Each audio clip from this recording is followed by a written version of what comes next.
Equipped History, where two best friends who are not equipped to tell you about history do it anyway. I am joined by Morgan.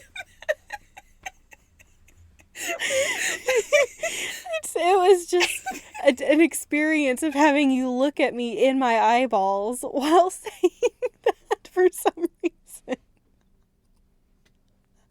I can't even see you because I don't have my glasses on. So, surprise audience, we're back in the same room, back on our bullshit. So, but today, both of us are in my closet, and y'all should see this setup. Oh my god, we are trying everything to make sure the audio quality sounds good and is not going to echo, and there's blankets hung up, there's sweaters on the wall, we've got our microphones wrapped in her sweaters and flannels, and I'm like half buried in her clothes, and not even mine, my husband's clothes. Oh, these are Nick's Those clothes. Those are Nick's shirts. They're extra soft. I wear them all the time. So, for the audience's sake, how are you, Morgan? I know how you are.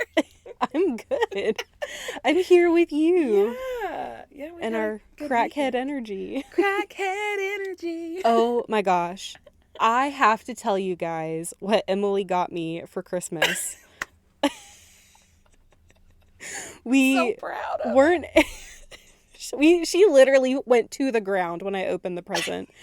So we weren't able to exchange gifts around Christmas because just things didn't line up. Yeah. So I have a 3-day weekend this weekend with my schedule. So I came down, we exchanged gifts, and she gave me 3 books. And the third book, the first 2 are great. I'm super excited about them. The third one, I opened it. I went, oh no! And she immediately went to the ground. It's a book about the Protestant motherfucking Reformation. And it's all major documents of the Protestant Reformation. I literally cry-laughed in McKay's when I found it and looked like a crazy person. I'm just imagining you pulling a book that says the Protestant Reformation and laughing in a store. I was going, oh my God, Morgan's gonna love it.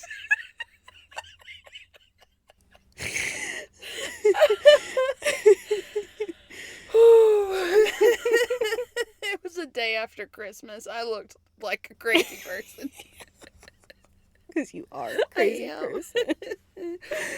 Oh man. That's why you love me, though. Yes. I'm already crying. I know. We just started. Well, as y'all can tell, we're very happy that Morgan's in town.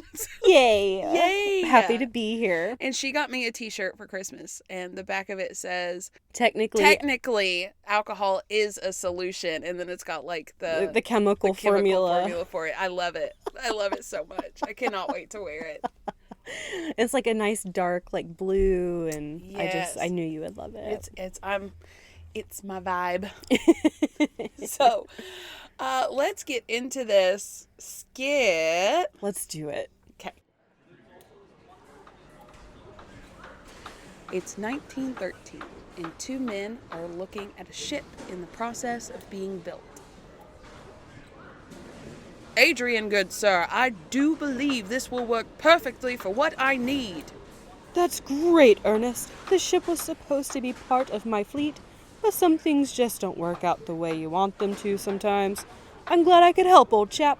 I will need builders to help make some modifications, of course. I need kennels for the sled dogs, and there doesn't seem to be much storage, but we will make do. Ah, yes, of course. How could I forget the dogs? And how many men are you taking with you again? Oh, around 30 or so, I say. It's easier than you think to find men that want to cross Antarctica. I'm going to go with the best of the best. That's wonderful, Ernest. And what do you plan on calling this expedition? The Imperial Trans-Antarctic Expedition. And the ship? She will be named Endurance. With a name like that, what could go wrong? As it turned out, everything went wrong.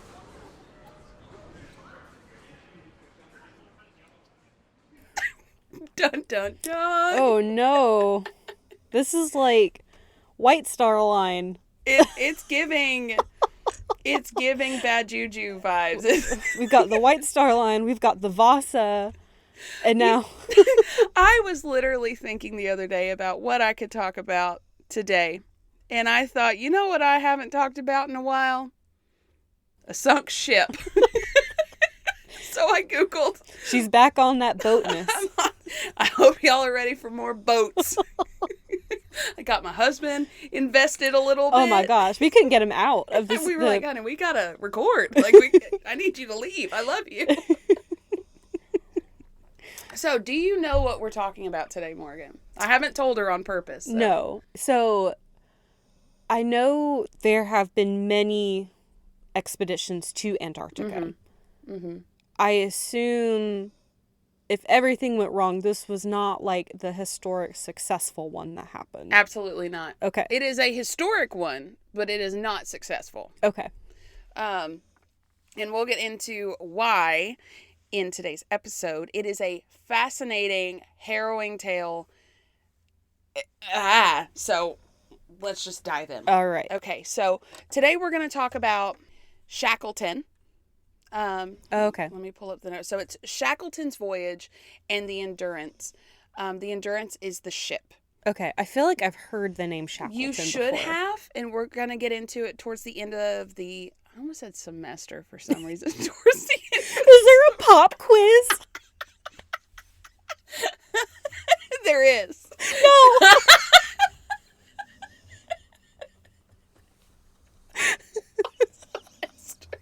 The end of the episode.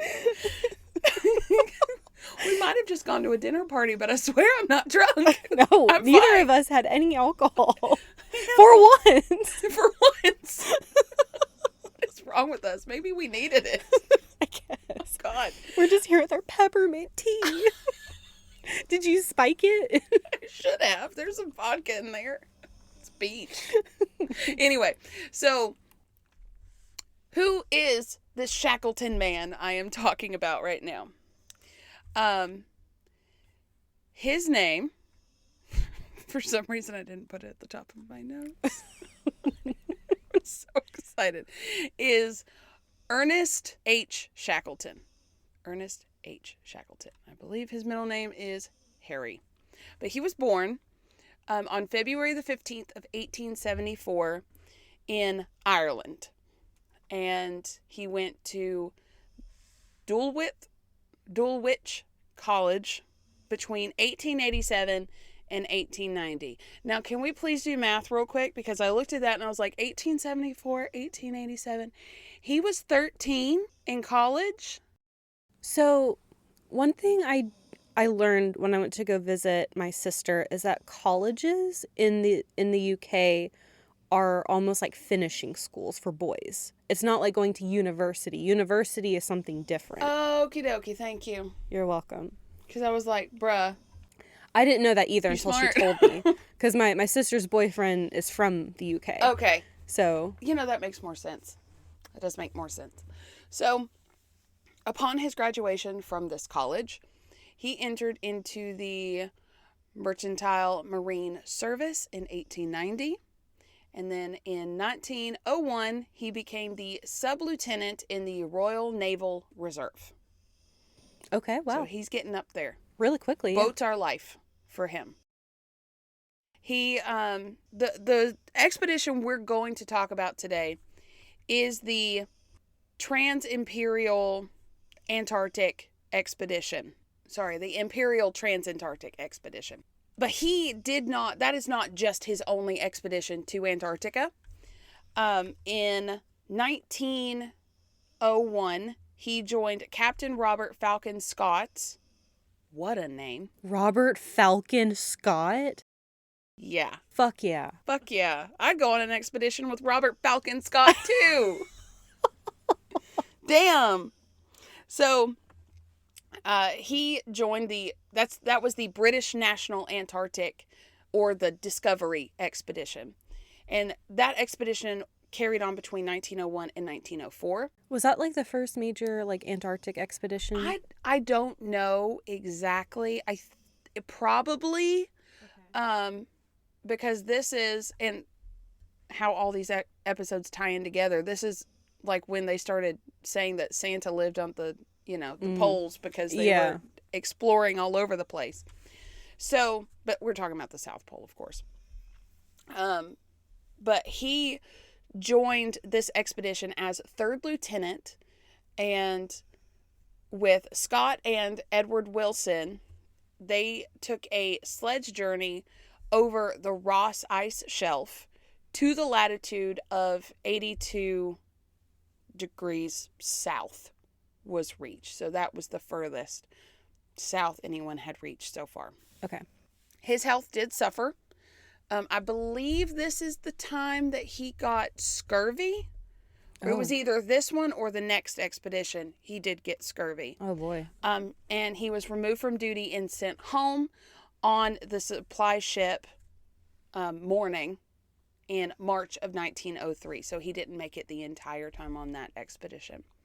So the next expedition was in 1907 to 1909. And this was on, the ship's name was the Nimrod. So it was the Nimrod expedition.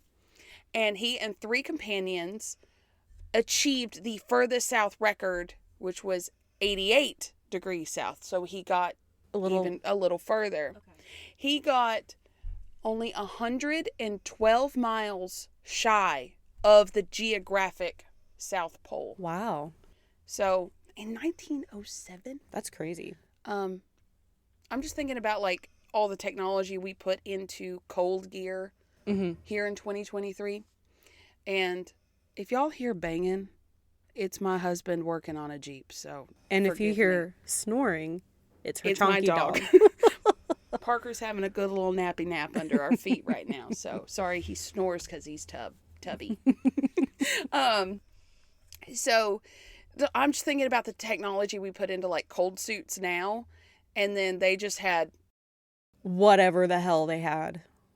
I mean, I'm sure they had like leather and wool, but they didn't have like moisture wicking technology like polyester or anything like that. No, they were like, let me just put on some clothes and go. It's fine. So during that Nimrod expedition, this was terrifying to think about. They are in Antarctica. The ship literally gets to the edge of Antarctica. They leave the ship. They go off. The boat just waits for them. Yeah. The sledding party returned to the base camp in late February of 1909. But they discovered that the Nimrod had set sail 2 days earlier. Without them? Because they thought they died or something. I don't know. That was speculation. I speculated that. But why else would the boat leave, knowing that they were out there? So Shackleton and his party set fire to the camp to signal the ship to come back. And it did. Oh my God. And it turned around and they picked him up and they went on back to England. I'm glad it saw the smoke because, oh my God, they just burned everything. So on his return trip to England, Shackleton was knighted and he was made the commander of the Royal Victorian Order. Ooh. I'm not exactly sure what that is, but it sounds fancy. I was about to say, it sounds very fancy. I mean, the Royal Victorian Order, not any plain old Victorian order. The royal one. And it's not even like military or like army, it's order. The order. Sounds so bougie. Ooh. So, he had his sights on a new dream now. He wanted to cross the entirety of Antarctica. Now, somebody did that recently.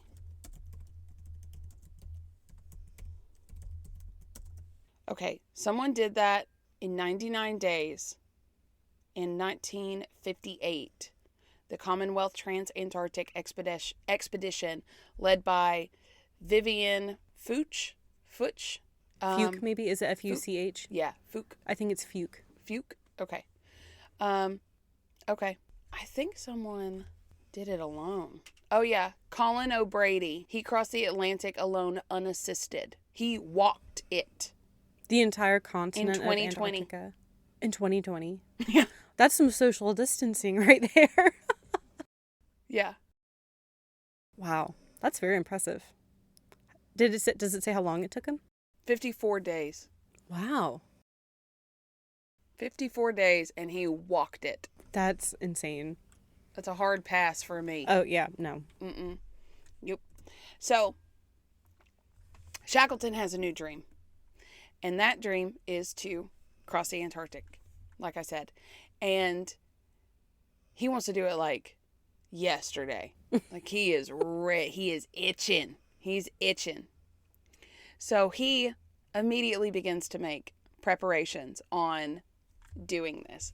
And there is an ad put out in the paper in the Times. There is controversy as to if it was actually put out there.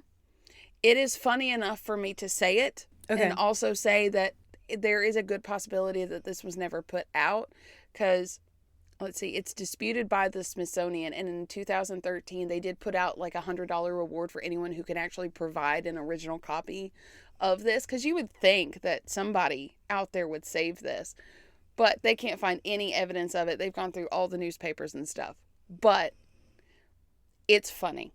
Okay. So apparently it said, quote, "Men wanted for hazardous journey, low wages, bitter cold, long hours of complete darkness, safe return, doubtful, honor and recognition in case of success." Well, at least there's no false advertising going on here. The honesty. Apparently it is said that 5,000 men responded to the What? ad, but he 100% did write this letter in the Times. "Sir, it has been an open secret for some time past that I have been desirous of leading another expedition to the South Polar regions. I am glad now to be able to state that, through the generosity of a friend, I can announce that an expedition will start next year with the object of crossing the South Polar continent from sea to sea.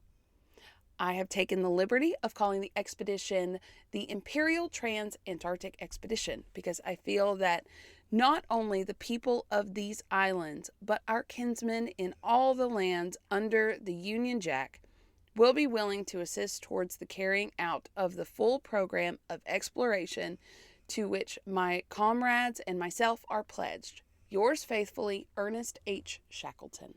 Wow. He was like, the United Kingdom will stand behind me. Yeah. Not only is my friend funding this expedition, but I feel like the entirety of this country will be behind me on this. So, I mean, go him. Well, I mean, if 5,000 men applied, then there's some merit in that.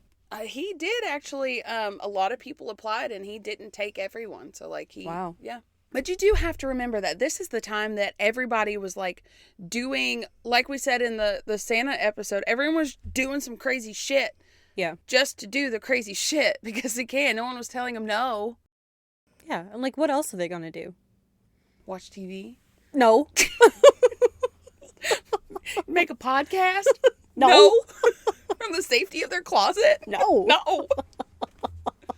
So, what's really cool about this is that he had the foresight to bring not only a camera, but a video recorder as well. And we will watch, towards the end, we are going to watch footage of this expedition. Okay. But I didn't want to spoil it. Okay. By not telling you the story first, and then we recap it. So, Fair. So much footage. I mean, he had like a biologist, he had a meteorologist, he had 2 surgeons, he had like crew and all these like very specialized people on it. He brought a carpenter with him. Wow. I mean, he was prepared. Sounds like it. Doing. So on to the ship details, which my husband so graciously explained to me. the style of ship was a barkentine, and that is a sailing ship with 3 masts rigged square on the foremast. Okay. And how Nick explained it is that when a mast is rigged square, it's basically like how you draw a cartoon pirate ship. Post straight up. Figured. Because I've seen right angles, and then you've got the mast. Because I've seen other ships. I do have pictures if you want to. Oh, great. I have his route, but then if you go down, that first one, ignore the Aurora right now. Okay. But then the next 2 are the ship. Okay. Because I have seen ships where, like, they have a mast, but the rigging, I guess, is, like... At an angle? At an angle. Mm-hmm. So, I did know what you mean by, like, square. I was like, oh, I can figure it out. Brain. Okay. It's very skinny. Yeah. If you go one more, you get a side view. One more down. I see the side view. Okay. It is very skinny, and we'll get into the skinny too. So the skinny on the skinny. The skinny on the skinny. So the details, a little more details. It had 3 masts, like I said, and it had 1 funnel, and a funnel is the smokestack. Okay. Because it also is a steam boat as well. Okay. Which would make sense because, I mean, if you're in Antarctica and you're like stuck in the ice and you need gotta to have be a able little gusto to get through that. Yeah. So the link to beam ratio, which is what I needed, one of the things I needed Nick's help with, is 144 by 25 feet. So the boat is 144 feet tall and 25 feet wide. So it is a very tall and skinny ship like we can see in the picture. Mm-hmm. And I don't think that includes mast. That just looks like it includes just the boat hull to me. So the length beam ratio is measured for the slimness of the boat. So that means it is a high ratio, and it would indicate speedy because they said a low one has more extra space on board. Okay. So it'd be wide. So we're looking at Vasa territory here. I was about to say, this is reminding me, it's not as shallow as the Vasa. It goes, I guess, like the heel or the keel, I guess. Yeah, I think it's the keel. It goes looks deep. Like it does sit very low in the water, especially if you look at it while it's being built, and then you look at it in the water, you're like, oh, well, most of the boat's underwater. Which, you need for balance and stuff. Stuff. Yeah, for boating, buoyancy. Yeah, they learn from the Vasa. Yeah. It weighed 300 tons, wow. which is 661,387 pounds. That's a lot. It is. It is a wooden hull. Mm-hmm. Complement. I had to look up what that means. A complement is anyone that is on the ship that does not include guests. So it is the crew. Okay. A complement is the crew, and it had 28. Okay. And the engine was a steam engine of 350 horsepower. It had 1 screw, meaning 1 propeller. Y'all did have to ask that. And it went 10.2 knots, or around 11 miles an hour. Okay, give or take. And it was built in Norway in 1912. Okay. So a little bit more about the boat. The Endurance was originally supposed to be built for Adrian de Gerlach, but Adrian wasn't able to pay for his share of the completion of the ship in the summer of 1913, so it became available to buy. And Shackleton mentioned, because apparently all explorers just kind of know each other, because why not? Yeah. Mentioned to Adrian that he was in search of a ship, and Adrian's like, I got one for you. I got you, bro. I know what you need. So that's when he was informed about the Endurance. But at the time, it was called the Polaris.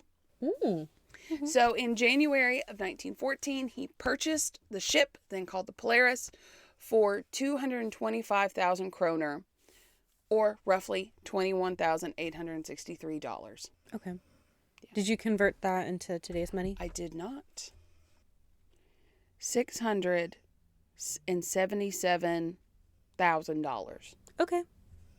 Which is awfully cheap for a whole boat. Yeah.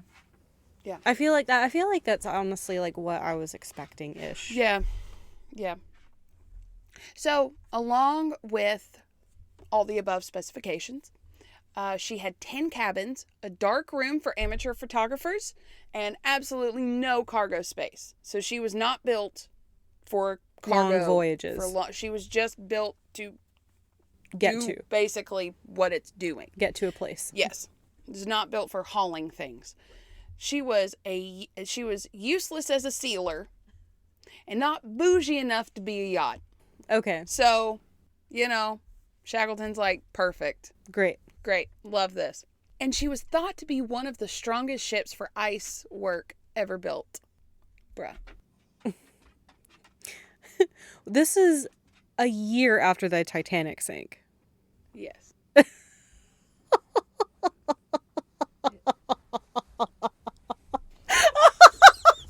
Sorry. Oh, no! You're right. That was a steel ship. This one's wooden. They learned nothing. We've got to stop calling ships unsinkable. Yeah. Honestly. It's not good luck. No. You're putting bad vibes into the boat already. The universe is like, nah, bitch. Nah.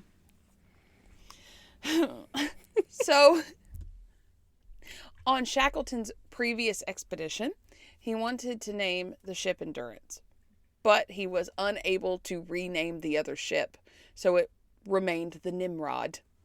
You Nimrod. It actually is, Nimrod is the name of a hunter in Greek mythology.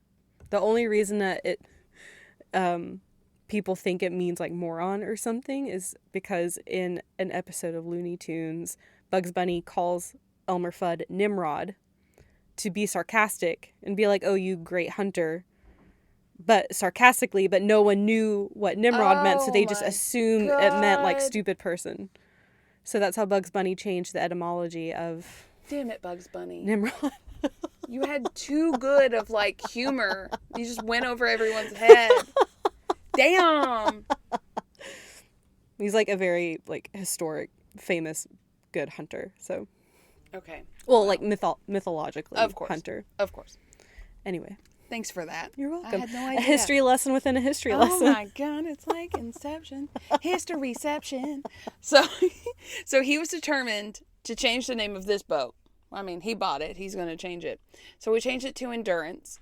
And he picked the name because of his family motto was Fortitune Vincimus, which means by endurance we conquer. Okay. Why do we not have family mottos anymore? That's badass. I feel like we should start some family mottos. I was honestly trying to think of what y'all's would be. Hold my beer? Yeah. Maybe. I think that's a good one for you guys. Thank you. I'm trying to think of what mine would be. Oh, God. Are you talking about just you and Kyle? Like your nuclear family? Is that what we're talking about here? I'm thinking about like my family. Oh, yeah, the whole family. I need a few minutes to mull it over. Yeah, okay. It'll probably come to you at 3 a.m. Yeah. Come wake me up. I'll wake up in a cold sweat and like knock on your door like, I figured out my family motto. Open the door. In a cold sweat with that pellet stove blasting in the basement downstairs, I'm going to be impressed. I'm going to be a rotisserie chicken in the morning. You should rotate while you're down there. What smells like bacon, is it? It's just some long pork in the basement.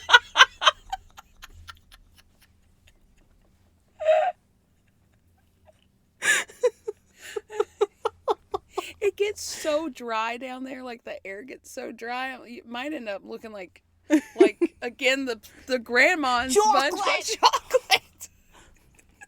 That pellet stove works. Where's my? I've always hated chocolate. Chocolate. Oh my God. So on a side note, and I only know this because we're into boats and like it's just a thing, but I feel like it's very common to know. I have always heard that renaming ships is bad luck. Mm-hmm. I've heard that too. Unless you do it in like an official ceremony. I have no idea if he did like the official ceremony to rename this ship. I just know that he renamed it. But there is a source that I found that actually had some logical explanations as to why it would be considered bad luck. Like, a boat has its name and reputation. If you change the name, other, like, boats might not know who you are and then, like, sink you. Could you imagine? The other boats will bully you. And make your boat cry. Because they're like, ew, why'd you change your name? And like an ostrich, he wants to dig his head in the sand. Yeah. And then... The other boats will be mean. Yeah. But I thought it'd be real fun to get into just like a few other bad luck things on boats. Sure. Whistling on a boat is bad luck. Okay. Well, I can't whistle anyway, so You're good. I'm safe. Bringing bananas on a boat is bad luck. Why? Never sail on a Thursday or Friday. Never, Morgan. If you see a redhead before boarding a ship, it's bad luck. Those poor redheads. Leave them alone, Leave them everyone. alone. Not naming a boat is also bad luck. It has to have a name. You just can't rename it. You can't rename it. It's like renaming a puppy. Don't do that. But also, dolphins swimming alongside your ship are good luck. Mm-hmm. So, and the Endurance was just part of the fleet of the expedition. The Aurora, the other boat that I was talking about, Okay. would come from the other side, so where they were supposed to end up, and they would use sled dogs and stuff to drop off supplies on their way. It's a great plan. And this was known as the Ross Sea Party of this expedition. Okay, so to make sure I have this right. So the Aurora was coming with the Endurance. They're coming from opposite sides of the world. From the opposite sides. So go to the notes. This will make more sense. If you go to the notes, if you zoom in and go down to Antarctica, you can see where they left Australia. So the Aurora was supposed to leave Australia, go to the Ross Ice Shelf, and then pick them up when they're done. Right. And then come back. Okay, yeah, I got that. And up here, if you go up on the picture, you can see they left. So they sailed from, well, I'll get into where they sailed from and stuff, but you can see they came from the opposite side in the Weddell Sea. And they were going to start on one end. So they came from South Georgia Island. Mm-hmm. They were going to go from South Georgia Island, sail into where they were wanting to land at. And then you can see the dotted line was the planned route. Okay. And then hit the South Pole and go.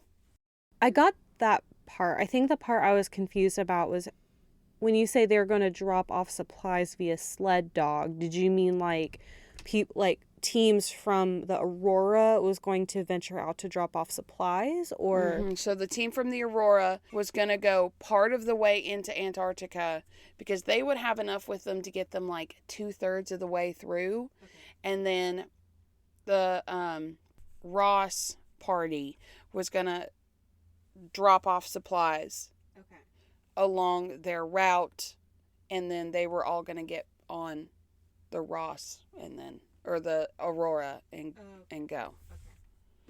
Does that make more sense? Yeah, I guess I was just like, wait. It took me a long time to piece it all together because no one actually says, all the sources said what happened. Mm-hmm. None of them actually clearly spelled out what was supposed to happen. Okay. I was like, could we please tell me what happened? I had to piece it together. Okay. So they're going from one side to the other. This party was dropping off supplies, not along the whole route, but part of the way to help them get through the last. Okay, I just wanted to make sure because like when you initially said it, it sounded like they were like one ship was coming on one side and they would drop off supplies. Like, well, wouldn't they be making the first transatlantic? Yeah.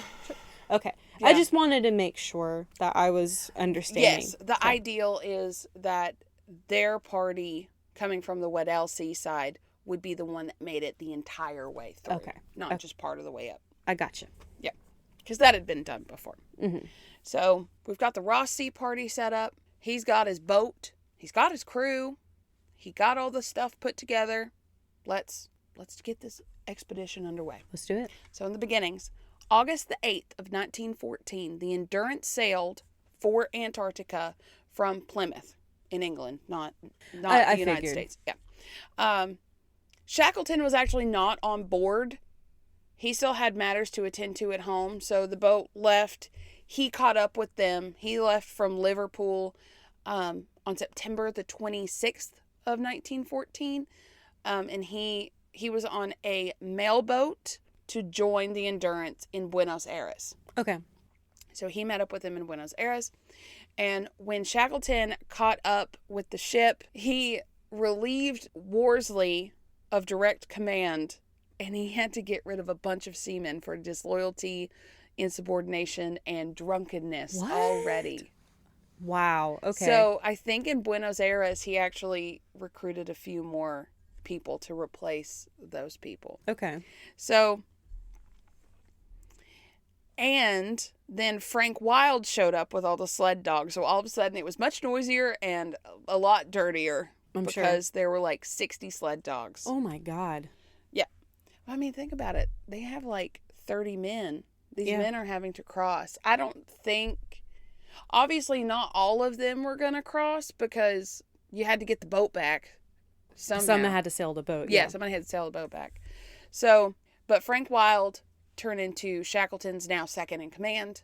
And we'll get into the full list of the crew later. Okay.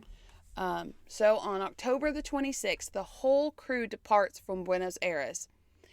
And then on October 29th, 3 days after leaving Buenos Aires, a 19-year-old Welsh sailor, Percy Blackborough, was found as a stowaway in a locker. He had tried to join the expedition with another sailor, and that was Canadian William Blackwell. Are they like cousins or brothers or something? I think they were just friends. Oh. What was the first one's name? Percy Blackborough. Oh. And William, Blakewell. Blakewell. Blakewell. Okay. But he was turned down because he was only 19 at the time. And he was like, you're too young for this. Mm-hmm. Possible death. Yes. So Blakewell and another crew member helped sneak Blackborough on board. And they were 3 days into this expedition before he was found. So they can't turn around. Yeah. And some of the crew members were concerned that they were understaffed anyway. Mm-hmm. And Shackleton was aware of this. So he just like severely reprimanded the kid and was like, why the fuck would basically I'm just imagining like, are you crazy? Like, why would you do this? Shackleton then reminded him that it was customary in hard circumstances to just eat all the stowaways. I'm just imagining like the lies some parents tell their kids. I mean, I wouldn't go this extreme, but like the monsters are going to eat you if like you don't do this. Like, yeah, he's taking the piss for sure. Yeah. So he then took him away, fed him a good meal, and then put him to work, and he turned out to be a damn good sailor. Well, that's good. Yeah. So he just dreamed for the sea. It calls me. This is some Shackleton shit right here. Moana doesn't have anything on freaking Shackleton going to Antarctica. This man, why? It's like his fourth time going to Antarctica already. Mm-hmm. And y'all see. I've been like pumped for this for days. So on November the 5th of 1914, they arrived at South Georgia Island. And this island is also known as the Alps in mid-ocean. Okay. They are mountainous. But there's whaling residents there. Okay. And they were welcomed by the 2,000 residents of a whaling station that resided there during the summer months. And Shackleton and his crew had only planned to stay there for a few days. Yeah. But the residents warned that it was a bad year for ice. And those few days turned into a few weeks. Oh, no. So already red flags. The dogs were having the time of their lives. I'm sure. At the time, they didn't actually eat the whale meat. They just ate like the blubber and stuff. So the dogs were getting all like the whale meat scraps, and they were just like fat and happy in the snow. So that was November the 5th of 1914.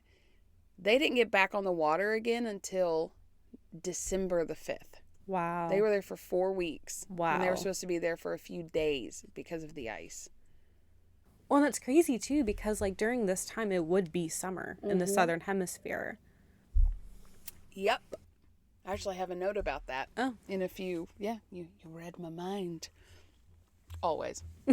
So on December the 8th, so a few days later, they encountered their first bit of pack ice.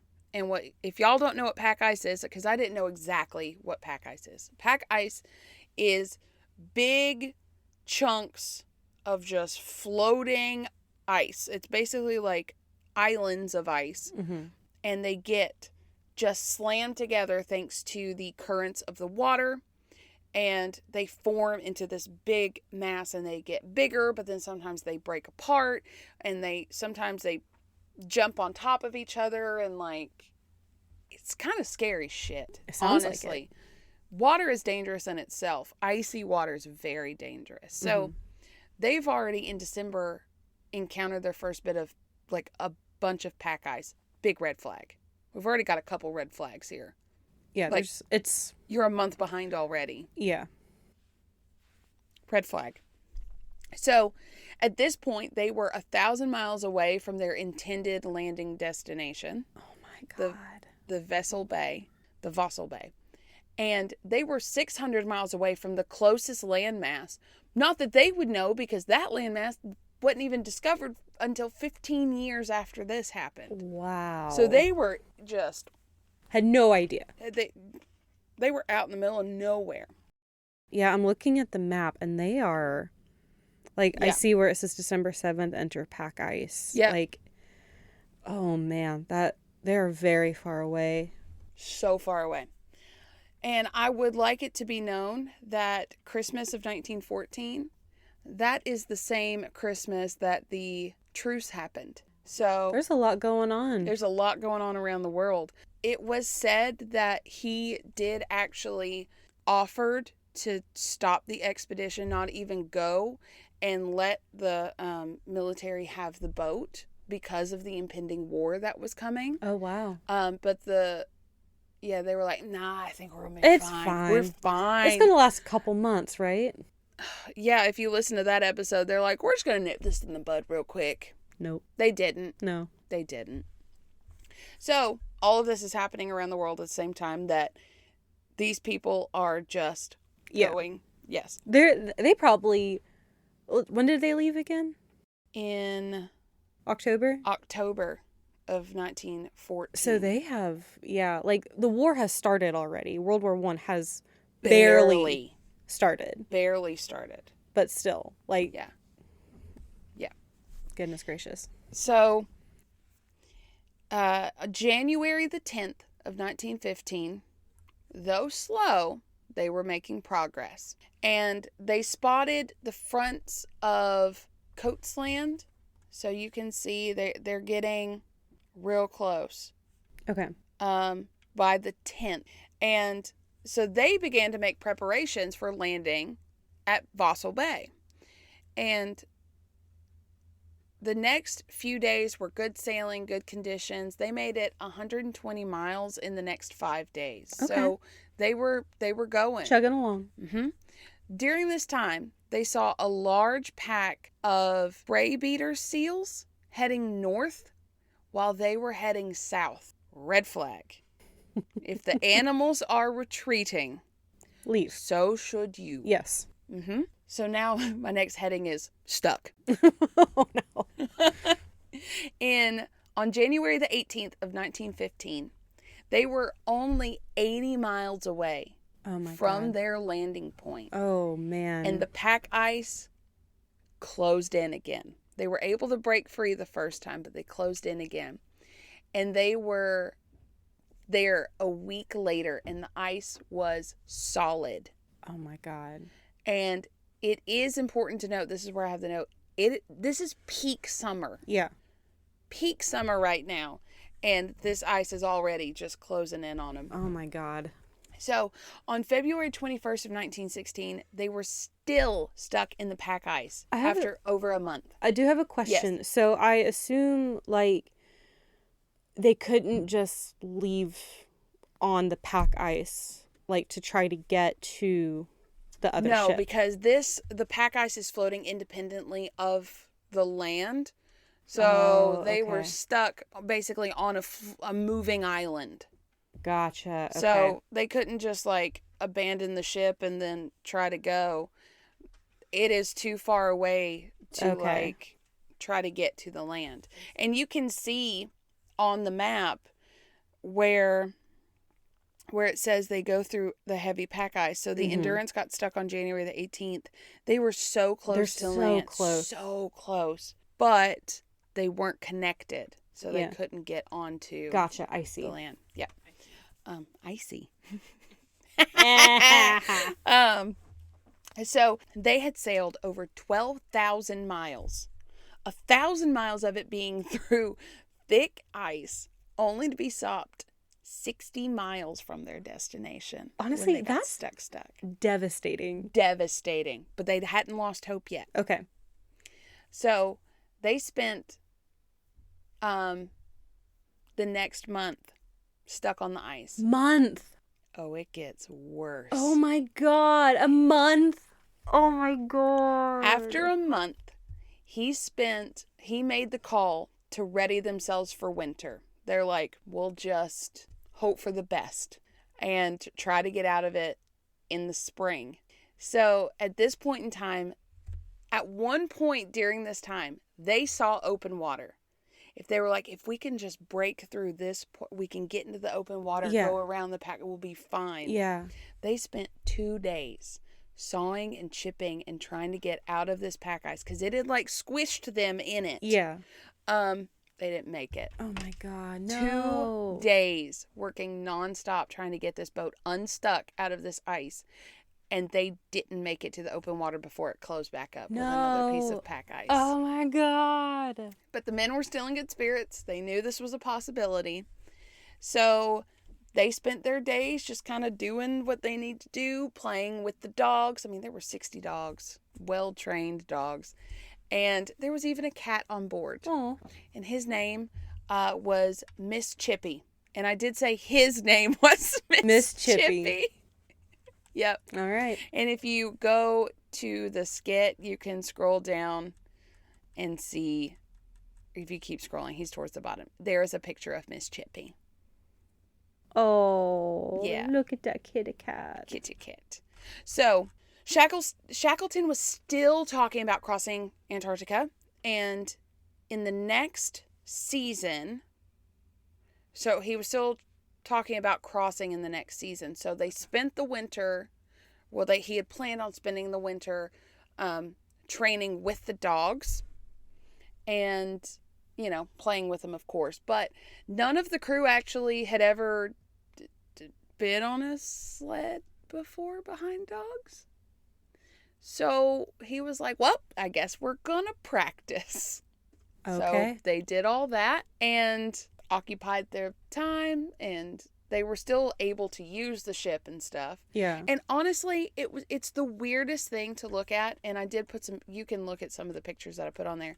They're just like running around. They're like playing soccer, playing with I see. And it's flat. Yeah. It's just, it looks like you're on land. It does. But don't be fooled. This ice could just break at any moment. Yeah.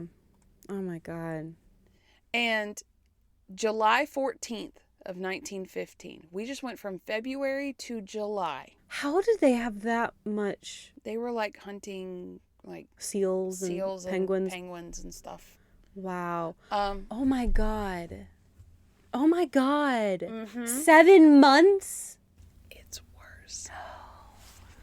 July 14th, 1915. That's really funny. It's my sister's birthday. Oh. Not in 1914, but I was about to say, your sister's or 19, would it be 1915? Yeah, it's 1915 now. Sorry. Oh my God. There was a noise from beneath the Endurance. Shackleton tried to pass it off as a whale, but Harry McNeish, The carpenter, also Miss Chippy's owner, knew it wasn't. It was movement under the ice. Oh my God. Take a look at the hull of this boat again. Other ice ships had rounded bottoms.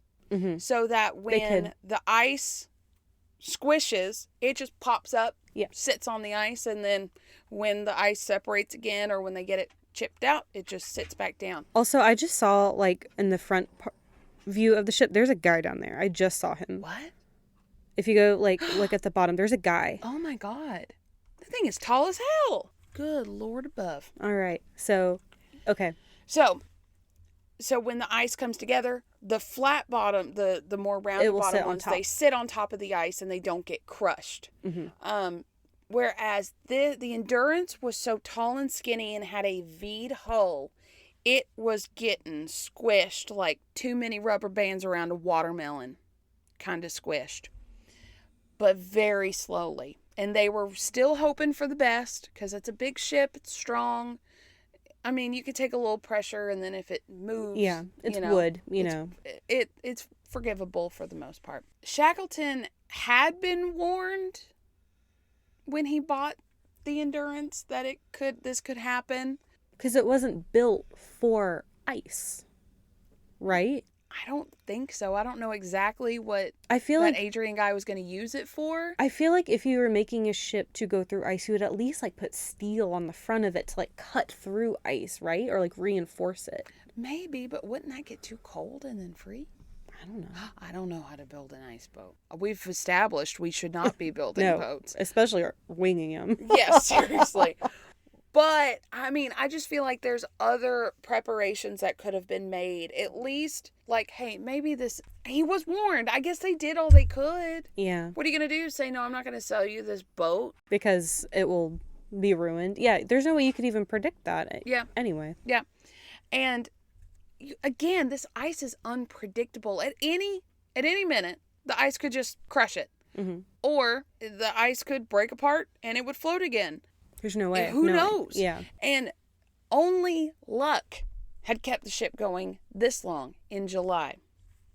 It was during this time that she was starting to develop a list or leaning to the port side. Okay. Port is left. Yeah, I was about to say if you're looking to the front of the boat. I was trying to direct the listeners. So if you're looking to the front of the boat, it's to the left. So it was leaning to the left, the port side.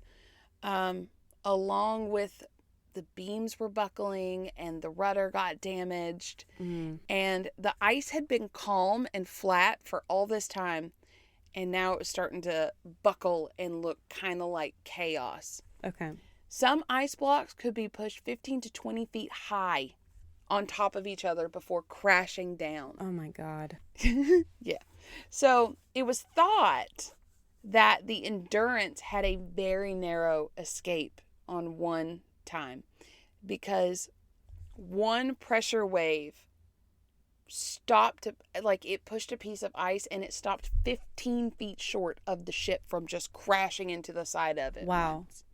Yeah. So she would have been crushed at that point. And the general assumption, however, was that the boat will float. It's fine once we get it unstuck. So through August, the men waited. Oh my God. September the 1st of 1915. Remember, they got stuck in January. 9 months. We ain't done yet. Oh my. More pressure waves came and she started to buckle a little more. They still didn't give up hope. But it was apparent she wasn't going to sit on top of the ice like they were. I don't know what they were hoping. If she sat on top of the ice, she'd flip over. What the fuck is the Aurora doing this entire time? Oh, we'll get into that. Okay. We'll get into that. Okay. I figured that would be easier to just at one boat at a time. Sure. Makes sense. Because, yes. It was getting squeezed. She'd get squeezed. And that was September 1st. October 15th. About a year after she set sail, close to a year. Yeah. The Endurance was released and was floating again in a narrow lead surrounded by ice. So it had a little hole to float. Okay.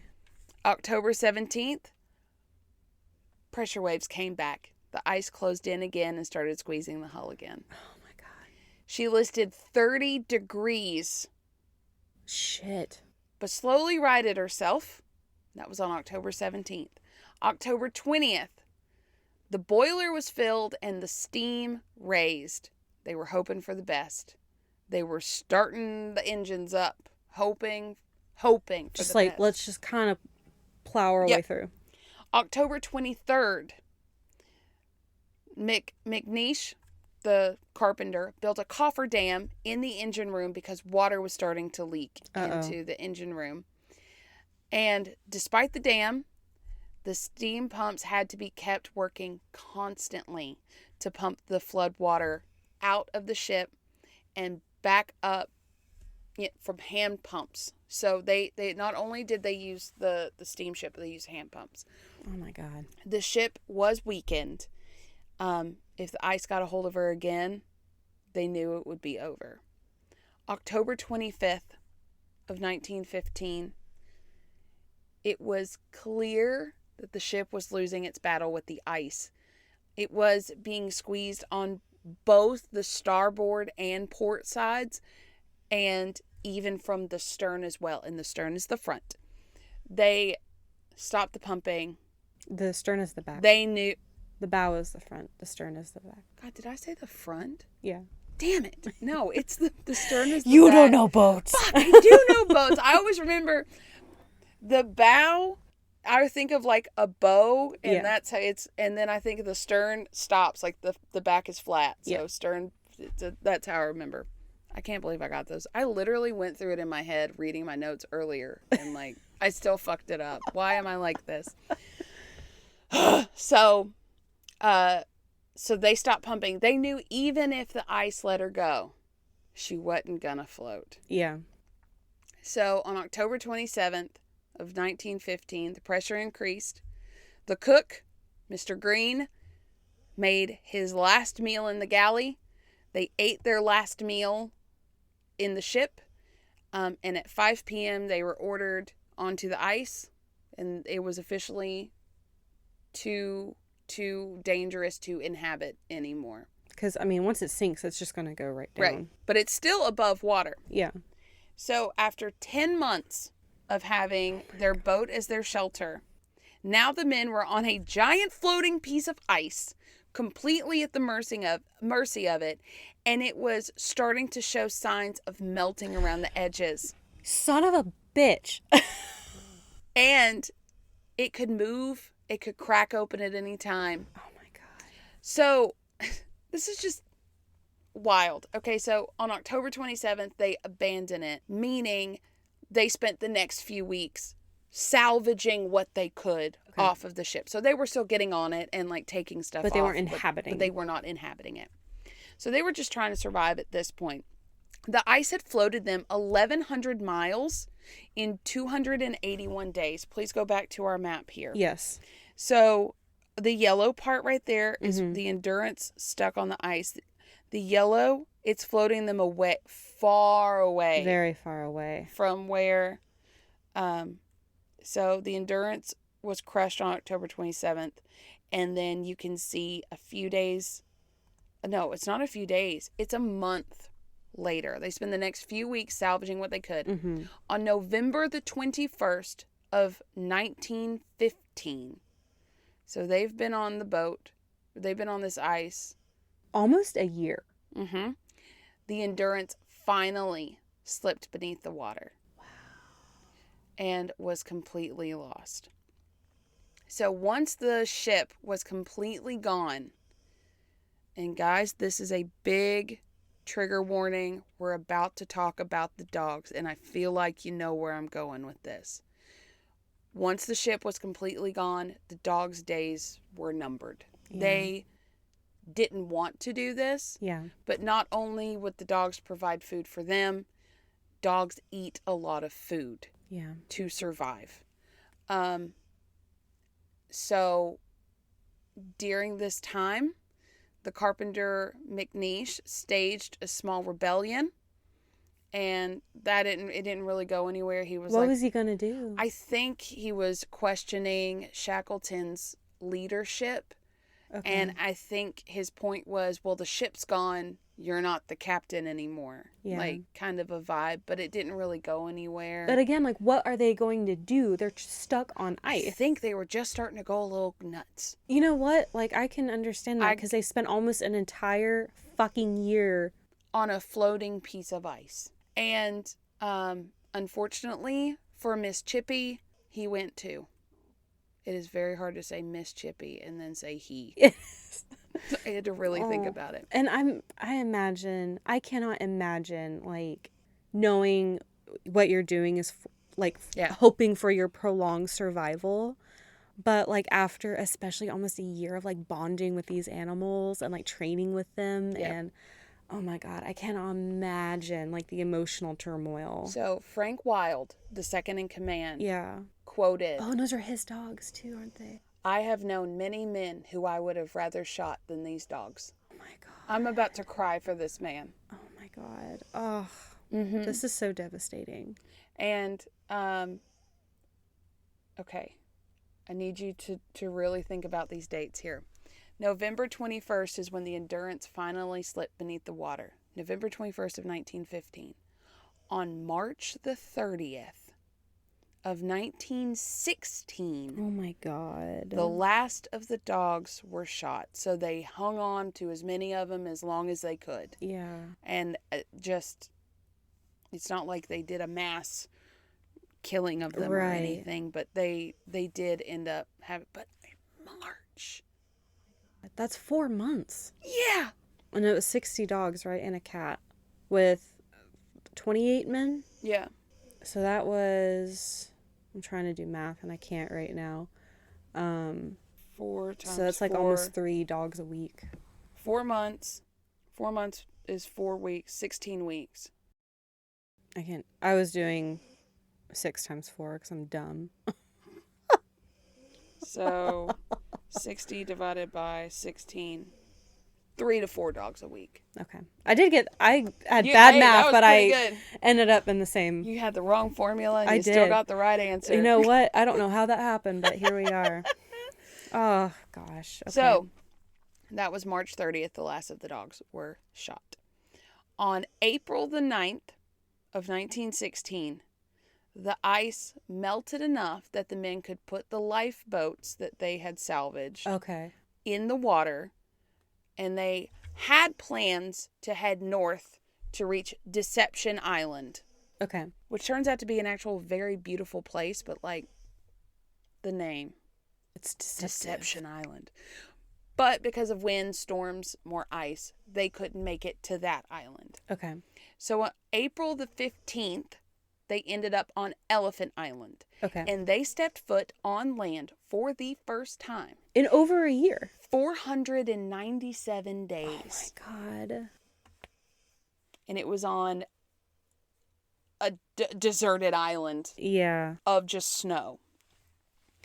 And that was after 16 days of being on just these life rafts. Shit. I mean, look at the boats launched where they were. Yeah.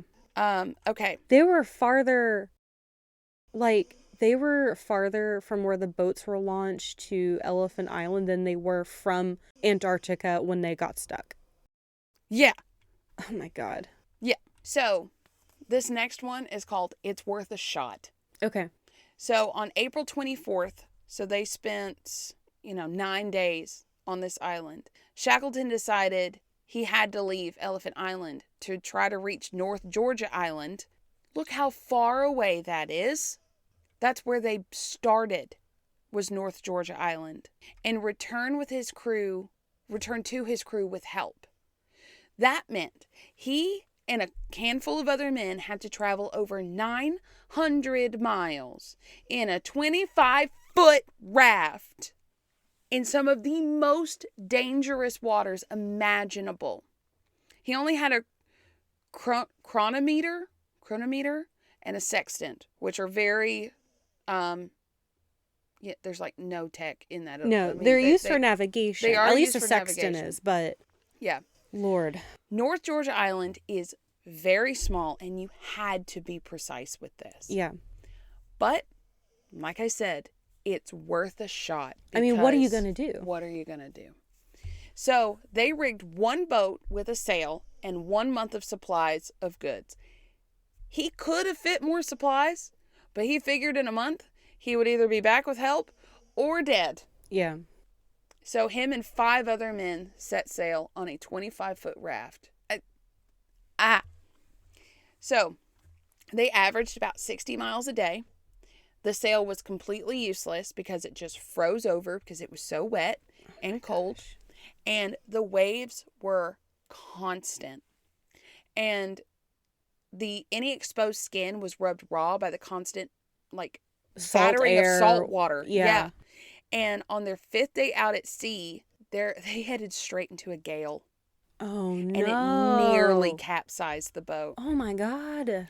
They had to consistently chip away at the ice that was forming in the boat, around the boat. They eventually had to throw the sail into the ocean and throw other things off the raft to keep it afloat because of all the ice buildup, because they just couldn't keep up with it.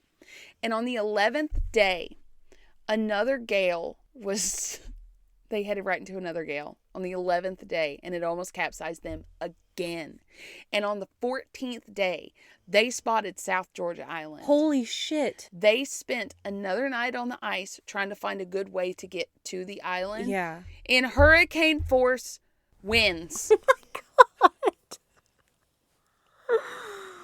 Oh my God. They finally found a good place in the wee hours of the morning. And on May the 10th of 1916, they ended up in the southern end of the island and were met with ice and snow-covered mountains. Oh, because it's the winter. And they were on the wrong side of the mountain, or of the island. No. They could sail around, but thanks to the unpredictable weather, they were like, I think we'd rather be on land. And walk. So they ditched the lifeboats and hiked. 3 of the men were too weak to continue the hike, so they got left behind. But they understood that staying right where they were was safer than trying to kill themselves getting over this mountain that they were not going to survive. If they had better chances there. They knew Shackleton was going to come back for them. Yeah. On May the 19th of 1916, Shackleton and 2 others started to trek up the mountains that were 5,000 feet in elevation. And these glaciers could crack and break at any minute. And they actually, genius, put screws in the bottom of their boots for traction. They took about 3 days of food with them. Okay. To do this trek. The first day, they got completely lost. So it was a wasted day. They had to go back to their starting position and start again. They then tied ropes around each other, and they were just like sliding down the mountainside. At least they didn't have to walk, I guess. I'd hate to get the person behind you with their screw boots. Yeah, hit really. You. So the target was a small whaling station called Stromness. He didn't even know if Stromness was going to be occupied because it's the winter months. Yeah. And they were like, again, it's worth a shot. What are you going to do? What option do we have? Yeah. So on May the 20th, which is my next anniversary, by the way, after 36 hours of hiking and doing, various surviving things, they reached Stromness. And do you know what they found at Stromness? Nothing. Children playing outside. Oh my God. And they walked up to these kids and scared the shit out of I them. bet these were the most haggard motherfucking men. Monsters coming out of the South Mountains. Nobody comes from that way. Right. There's nothing there. So the kids were like, what the fuck? And they're probably like emaciated and just... They haven't had a shower in... over a year. They've been eating seals and dogs and fish and probably snow. There's no telling. Oh my God. Yep. So he eventually was able to meet up with the manager of the station. And it was the same manager whom he had reported to a couple years prior at the start of his mission. Oh my God. The manager didn't recognize him and said, "Who the hell are you?" And apparently he said, "My name is Sir Ernest H. Shackleton." And then he turned around and he cried. And I feel so bad for him. Oh my God.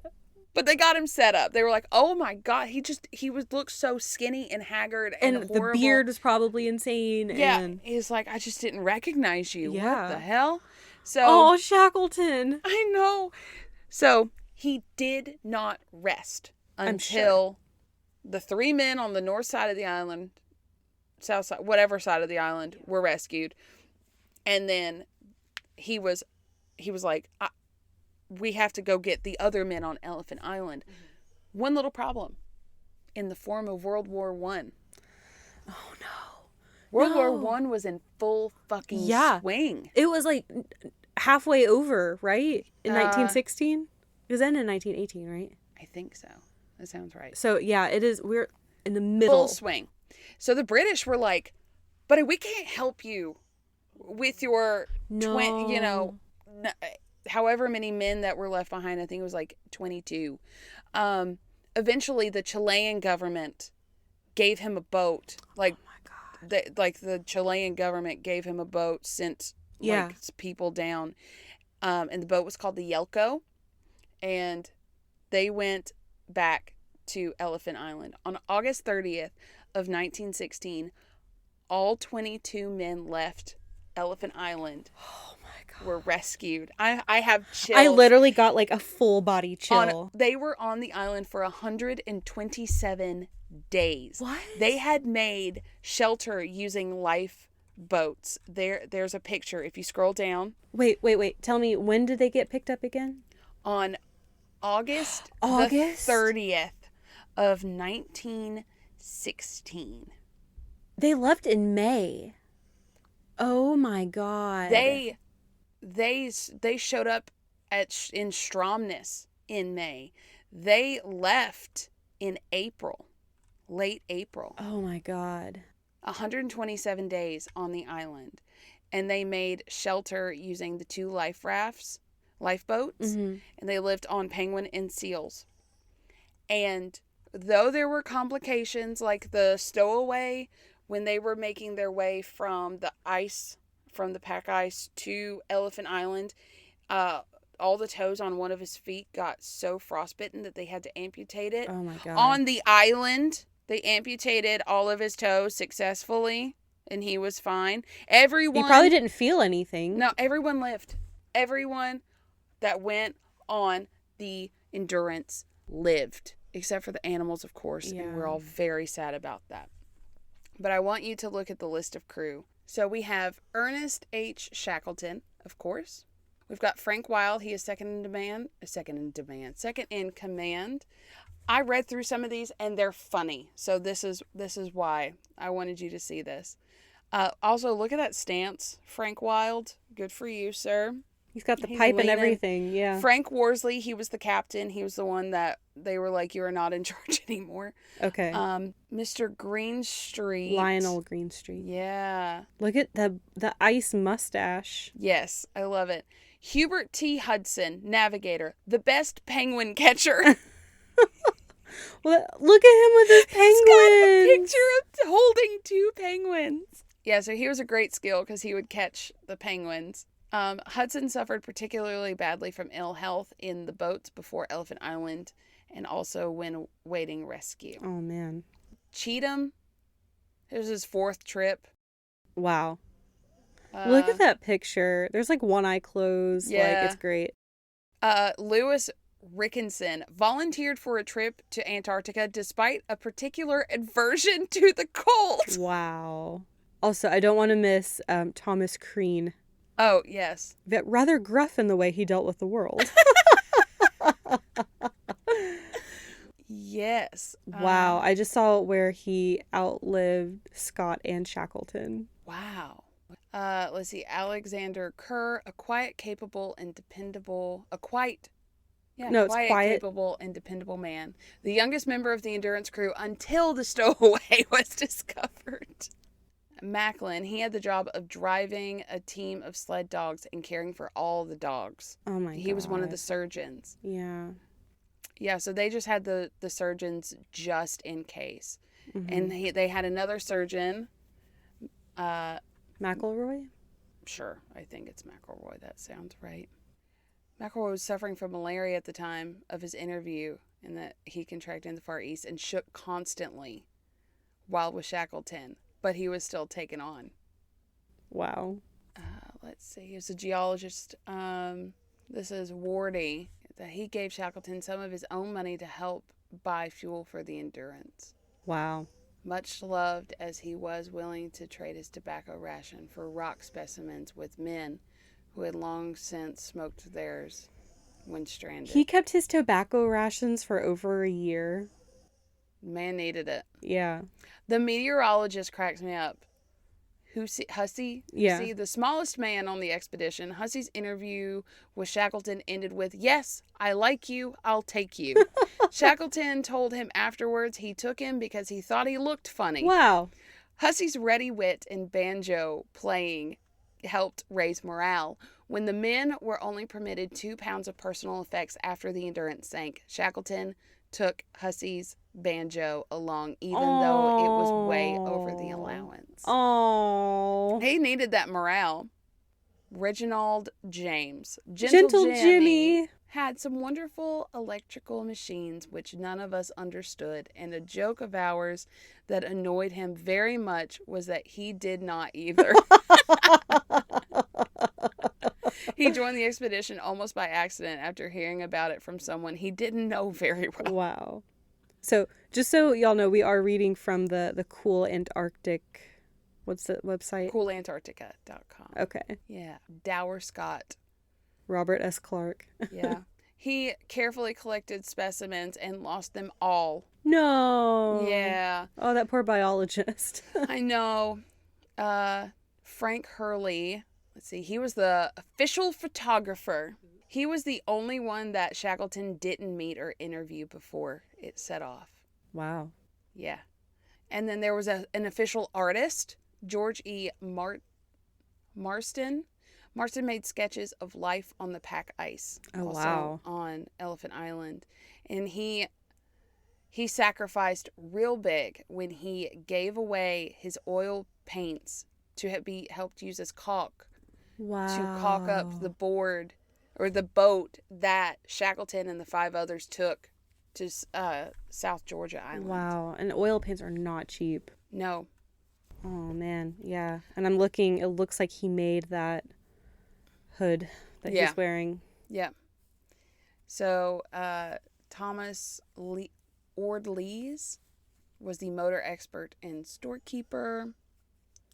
He was generally disliked by the other expeditioners, though he was an effective and thorough storekeeper. His diary was one of the more perspective of those kept. Wow. Harry McNeish, he was the one that had Miss Chippy. Oh. Yeah, and Miss Chippy was shot. Yeah. Charles Green, he was the cook. He's happy cooking. Look at him. He is a happy man. He looks happy to be cooked. Yep. And Mr. Charles Green gave over 1,000 lectures about the expedition throughout the lifelong. Wow. Yeah. And then we've got all the able seamen down here. So Walter Howe was an artist as well, and he helped Blackborough get on board. William Blackwell also helped Blackborough on board. He was the friend of, the kid. Gotcha. He was liked and regarded by Shackleton as a cut above the rest of the seamen. We've got Timothy McCarthy. He was one of the men that went to South Georgia Island on the boat. We've got Thomas McLeod. Oh, no. Wait, I just saw he died 3 Oh, weeks later. yes. Oh, no. Yeah, so he made it home. Looks like he may have gotten drafted or something. And he died No. 3 weeks after returning from Antarctica. Oh, he was only 26. Oh, no. Oh, I hate that. Is he Thomas McLeod? Oh, yeah. He was one of the few able seamen to hold 2 polar medals. John Vincent, he lost his upper lip when it became frozen to the edge of a metal cup. Oh, shit. And his health deteriorated below that of the other men they couldn't figure out why. By the time he reached South Georgia, he was in very bad health. Wow. We're almost done here. Okay. So the senior stoker was meant to keep the fires going, and when the Endurance sank, he was out of a job. Yeah, I'm sure. Completely. And then Percy Blackborough, seen with Miss Chippy here. Yeah. He was our stowaway, later steward. Mm. But yeah, all the toes on his left foot were amputated. That's successfully. crazy. And if you scroll down one more, there's a picture of them all. Those were the men that were left behind on Elephant Island. God, I cannot imagine. So what ended up happening with the Aurora? Okay, that's what we're getting into now. We will watch footage of the voyage later. Okay. So what happened to the Aurora? So the Aurora sailed into the McMurdo Sound and was delayed by heavy pack ice. So on January 16th of 1915, she was able to begin unloading the depot. So remember, that's the time they got stuck. Yeah. So they went as south as they could, and then the Ross Party Sea departed, trying to reach a spot called the Hut Point. Okay. The ship was kept off of Tent Island, even though there were continuous problems with the pack ice breaking away. That means the anchors weren't holding properly. Over the next month, the ship moved around in the vicinity of Cape Evans. So the intention was to stay in the Ross Ice Shelf area until, specifically the McMurdo Sound is where they were going to anchor for the winter, in plans for the crew of the Endurance to come. They dropped anchor in the McMurdo Sound on March the 12th. And then they took part of the Ross Sea Party back onto the boat. Not all of them. On May the 6th, a blizzard came through, and it pushed them back out into the sea. Oh, man. They were low on coal, and their best bet was to try to break through towards and head towards New Zealand and try to, regroup. In late June, and this is of 1916. No, sorry. In late June of 1915, the same things were happening. She was getting squished by the ice all that. Was there still a party from the Aurora on Antarctica? Or yes. So they were going to have to come back and get them on top of what they had planned on, the members of the Endurance. Yeah. So in late June, they were ready to abandon her because the pack ice was squishing her too. Oh, no. But they never had to. They got a lucky break and the ice retreated and kept her intact. So they limped her back home. And on February the 12th of 1916, the ice released her and was put back into the water. Wait, so how long was the Aurora trapped in ice? From May to February? Yes, they were stuck. So the Endurance was got stuck in January. And the Aurora, they were stuck from, I think, about March or May. And then of 1915. her story was a little more confusing. I don't understand why. But in February of 12th of 1916, she was back on the water, and she arrived in New Zealand on April 3rd of 1916. Oh my God. So this is 4 months before the Endurance crew was rescued off of Elephant Island. Mm-hmm. Remember, there's still people in Antarctica. Yeah.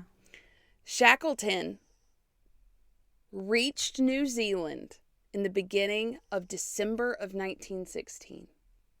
By then, the Aurora had been fixed and refitted, ready to go. He got on the Aurora, sailed back to the McMurdo Sound on December the 20th. They encountered ice in their first week, but they were able to enter the Ross Sea on January the 7th of 1917. He went back to Antarctica a month or a couple months after he was rescued to personally go back to get the rest of that crew. Wow. So Shackleton went ashore Cape Royds with a party to look for any records possibly left in the hut. A letter was found stating that the Ross Sea party was housed at Cape Evans. Shackleton and his crew were on his way back to the Aurora when 6 men, dogs and sled in tow, appeared from the direction of Cape Evans.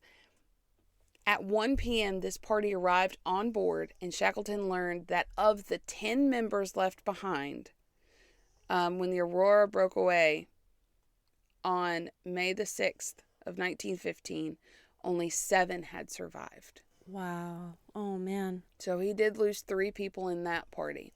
And that's never mentioned, I don't feel. That it's always, every time I've seen anything, they never talk about the Aurora. It's only the Endurance. It's only the Endurance they talk about. But 3 men died on the Ross Sea party side of the expedition. And I feel like it needs to be said. Yeah. I don't know their names, unfortunately. The Aurora arrived back in Wellington, New Zealand on February the 9th of 1907. So they were out on the ice for over a year as well. On a trip from Newcastle in 1917 to Chile with a cargo of coal, the Aurora disappeared without a trace with all hands on deck.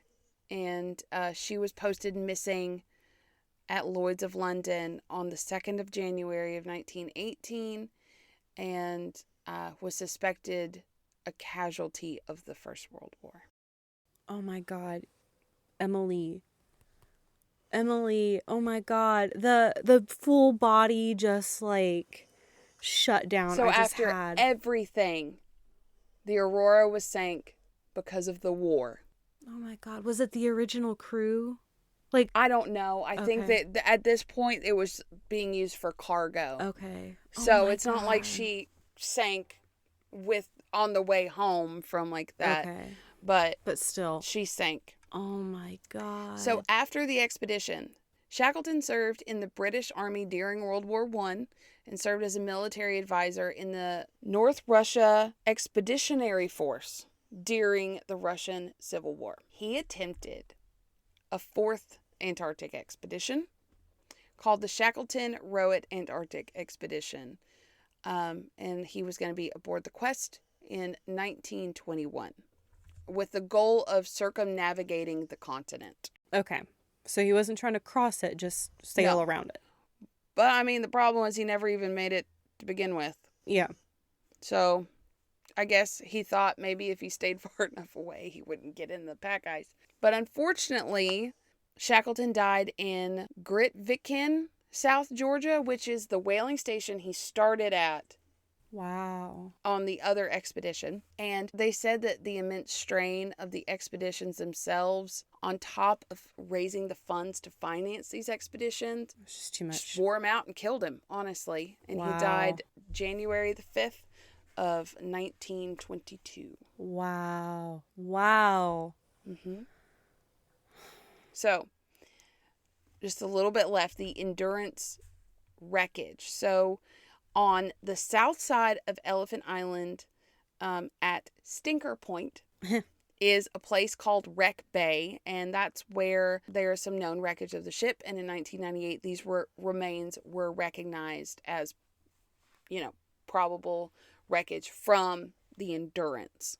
It's just like wash up. Mm-hmm. The only known relic from the Endurance is a wooden spar. It is about 2,900 millimeters long and 30 millimeters in diameter. And it is kept in the library of the Scott Polar Research Institute in Cambridge. Okay. And one of the lifeboats, the James Caird. I think it's Caird. One of the lifeboats, the James Caird, that was the one that went from Elephant Island to South Georgia Island, is on display at the Dulwich College in London, where Shackleton went as a boy. Wow. Yeah. And 3 anchors and some anchor cable laying on the bottom of Commonwealth Bay are the only known remains of the Aurora. Wow. Yep. So, quick discovery of the Endurance. The wreck of the Endurance was found in the Weddell Sea in 2022. Really? An expedition found it using 2 remotely operated submersibles. It is about 10,000 feet below the surface. Wow. It did sink in the lowest point of the Weddell Sea because insult to injury, kick you while you're down. So Damn. They tried the first time in 2019, but they lost contact with the sub and the ice was coming in, so they had to leave. Yeah. But they got it the second time and they've left it untouched. But because of how cold it is in the waters... Is it like almost perfectly preserved? Oh my God. It's the creepiest thing. And I just put the link and we're going to watch it together. It's only a couple minutes. All right. You could still read it. Oh, wow. Oh, wow. Oh my God. Yeah, you can still... Oh, that is creepy. Look at that. You can, like, the steering wheel, one of the masts broke off, and you can see the splinters from the wood where the mast fell. You can see the rivets in the side of the ship still. Yeah. I see the rivets now, and they're still shiny. And then there's a little anemone on it. Anemone. I mean, the rope is still intact. Everything. I mean, everything that wasn't crushed by the ice was still intact. Yeah. And the craziest part is I've seen the footage of it still on the ice. Mm-hmm. The ice actually crushed it like this, not from being underwater. Okay. So, yeah, the water didn't really have anything to do with that. It looked like that when it went down. That's crazy. Oh, man. Yeah, and you can see Endurance clear as day. Lordy. Ooh, that is so creepy. Thanks for showing me. You're very welcome. Right before we go to bed. Guys, I will put a link of the footage of the Endurance. I know that it's like, we're not going to sit here and watch 10 minutes of it on camera. That's too long. But I'll put it on there because it is worth a watch. And I mean, at first you see like it's beautiful and they're on their expedition, and then it just goes south so fast. Oh, man. And it's so terrifying. This was a harrowing story, and I cannot believe as many men survived as they did. Honestly, like, I can't believe they didn't die from exposure at the very least, not to mention starvation. Or there are some of these, like in this video that we'll watch later, they don't even have, like, sometimes they just don't have gloves on. They're in Antarctica and they just don't have a hat on. Their faces are fully different breed of people, I think. I don't know who could survive that. Wow. Men, or just people much stronger than me. I wouldn't need a dog. No. Listen, I did do some really deep thinking. And if River and I were out there, I think I would rather just lay down with her and just die with her. I couldn't eat Jack. Well, he would be of no no use at That all. he'd be a little snack. I'm really mad that they shot the cat. Like, he's not going to eat a lot. Poor Miss Chippy. Miss Chippy. Oh, that made me really sad. Yeah, this was, I mean, good job. Like, Thank you. I was completely captivated the entire time. Just like, what's going to happen next? I need it beamed into my brain. I need to know right now. Emily's very proud of herself. I am very proud of myself. She's doing the whole, like, oh, thank you. I'd like to thank the Academy. Kiss your brain. Thank you. Yeah, it felt right. And I think we are only 4 days out from the anniversary of when they officially got stuck. Wow. Upon recording this. That's crazy.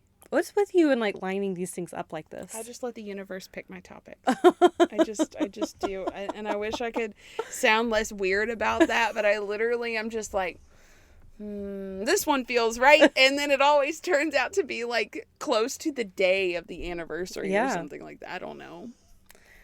Well, we are almost 2 hours into this recording. It's also 1 a.m. Yeah. So, if you liked this, which I don't know why you wouldn't, because it was amazing. Thank you. Thank you. Oh my God.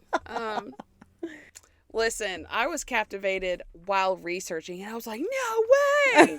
I watched videos. I will say, I did this episode because I did watch like part of the show a couple years back, and I got so stressed that I stopped watching the show. This was very stressful, yeah. So, because it was giving me like anxiety watching it, because then I would like imagine like what if I was stuck there, and I'm a weenie when it comes to shows. I can research this stuff all day long, but if I have to watch it, I can't handle it. So I kind of did this. I was like, I'm gonna do this to get over my fear of it. And to know that everybody from the Endurance did survive was really nice. I was really bummed to hear that 3 men from the Aurora, yeah, from the Aurora did pass away. It's never talked about. Yeah, like they went through their own shit, obviously. Yeah, and I could not find anything else about what their story was on the Aurora. Because, I mean, they were also stuck for a year. Yeah. On Antarctica. Yeah. So. And at the same time, it's like only 3 men at the same time. Like. Yeah, 3 out of 10. On Antarctica. And obviously the dogs. I just wish we knew more about the Aurora. I want to know who the crew was. I want to know their names. And it was really hard for me to even just find because literally I got through the notes and then I was like, something's missing. There was another boat. Yeah. I had to go forth and do more digging to just figure out what the heck they were supposed to be doing and what happened. I'm glad you did, because that was my question when I was like, in the best scenario, they're just waiting on these people. Yeah. For 2 years. Yeah. Because they didn't have what are you going to do? Call them up? You can't even send a telegram. No. They're on a ship. They're in Antarctica. They're literally in uncharted waters. Literally. Oh my God. Also, can we appreciate that out of all the things that, the scavenging, getting everything off of the ship that is necessary, they made sure to save all the cameras and the footage and the logs from the ship and everything like that, even though it was not important to their survival. They were like, they were like, we're going to get off this. Somebody's going to find that. It's for posterity. They need to know what happened. Yep. At the very least, so it's a warning. Yeah. If we don't make it out and they find us and they find this footage, it needs to at least be, don't do what we did. This is what happened to us. Yeah. So I think that was terrifying and brave at the same time. Oh, absolutely.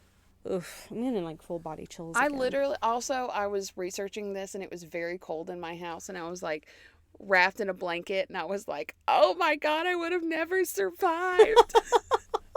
It's chilly in my house. My bones hurt right now. It's 65.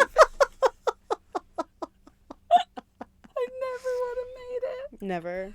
Never. Well, I'm glad you liked it. Now you know why for like 2 days You're just now geeking I've been out. geeking out. Like I cannot wait to tell you. No, it's funny. We were finishing up our episodes next to each other earlier today, and she was like writing her skit. She was just laughing to herself at her own joke. I am pretty funny.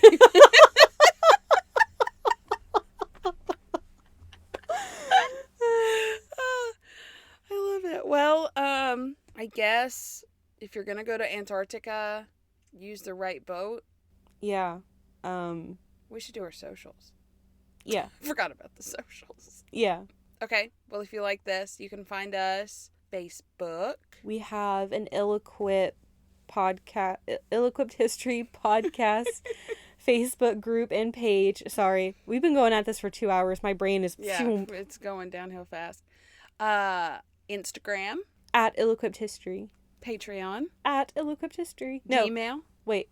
Patreon.com/ill-equipped history. Right. Gmail. ill-equippedhistory@gmail.com. Yeah, is that it? I think that's it. We have a TikTok. I always forget about that. At ill-equipped history. Thank you. Okay.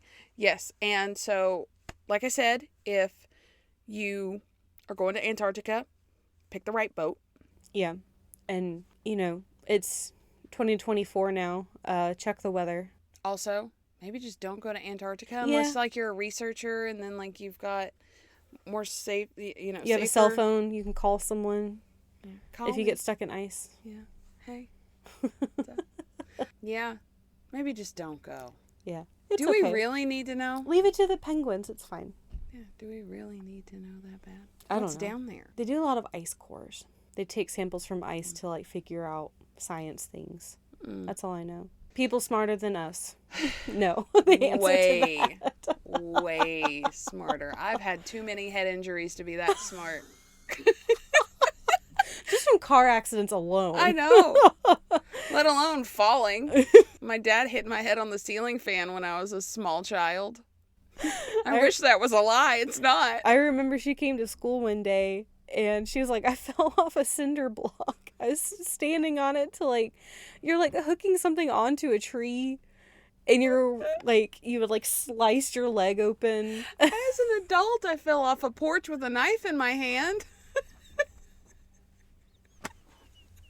She cute, but she clumsy.